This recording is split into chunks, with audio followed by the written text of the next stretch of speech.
Assalamualaikum warahmatullahi wabarakatuh. Hai teman-teman semuanya. Perkenalkan, nama saya Aldila Lingga Safitri, NPM 5020173 dari kelas 2B Prodi PGSD STKIP PGRI Kota Lubuk Linggau.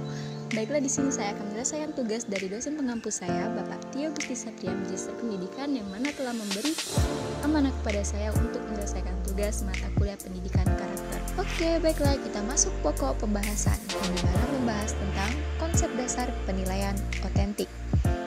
Penilaian otentik didefinisikan sebagai seperangkat tugas yang dikemas dalam konteks yang bermakna bagi siswa sehingga memungkinkan siswa membuat hubungan antara pengalaman nyata dengan ide-ide yang dipelajarinya di sekolah.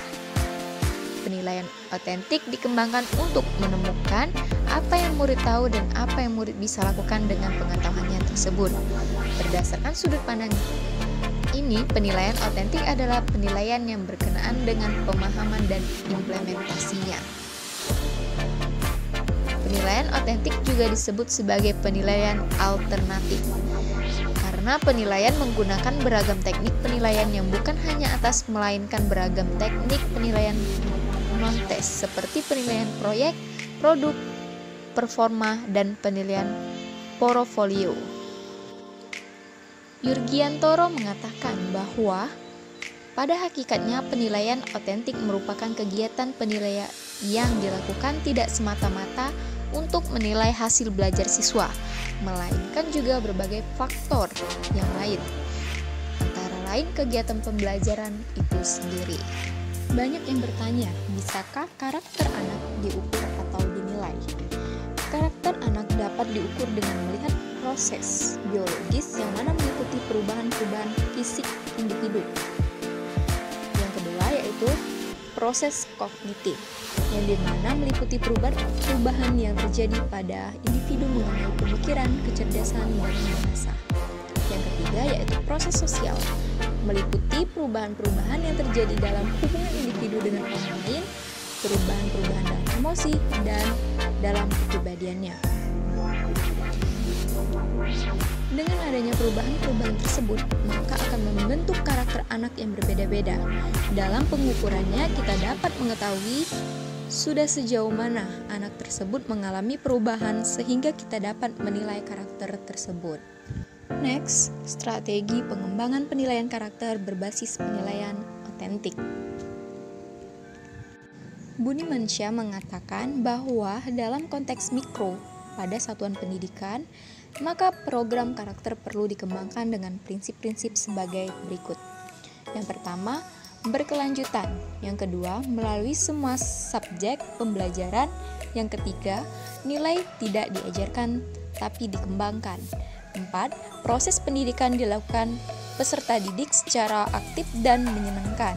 Yang kelima yaitu menyelenggarakan kegiatan yang mengembangkan kepribadian.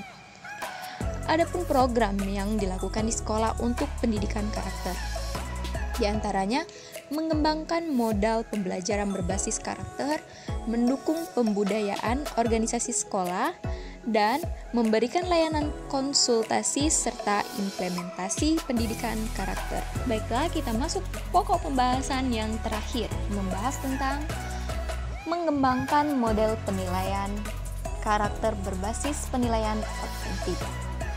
Penilaian otentik akan mampu memberikan gambaran perkembangan belajar siswa. Penilaian otentik ini akan membawa pengaruh positif bagi berlangsungnya pembentukan karakter peserta didik. Pengaruh tersebut diantaranya, yang pertama adalah peserta didik akan selalu terbiasa mengerti baik dan buruknya sesuatu. Yang kedua, mempunyai kecintaan terhadap kebajikan dan menjauhi keburukan. Yang ketiga, mampu melakukan kebaikan dan melakukannya. Yang keempat ialah tidak mendiskriminasi dalam berteman. Para guru sering memiliki ketidakadanya seorang anak yang kurang diterima oleh teman-temannya. Strategi-strategi membangun komunikasi yang telah kita diskusikan sebelum dapat membantu untuk menyatukan anak yang dijauhi tersebut. Walaupun demikian, guru harus menanamkan atau menambah usaha-usaha tambahan lainnya. Hal tersebut merupakan model penilaian karakter berbasis penilaian otentik. Model pendidikan karakter dilakukan melalui 3 modus, diantaranya melalui penguatan pendidikan karakter, mengoptimalkan bimbingan layanan konseling, serta menyelenggarakan sosialisasi pengamatan perkemahan yang mengarahkan siswa berkarakter baik. Baik, mungkin itu saja yang bisa saya sampaikan pada video kali ini. Semoga video ini bermanfaat untuk kita semua. Lebih dan kurang saya mohon maaf, kepada Allah saya mohon ampun.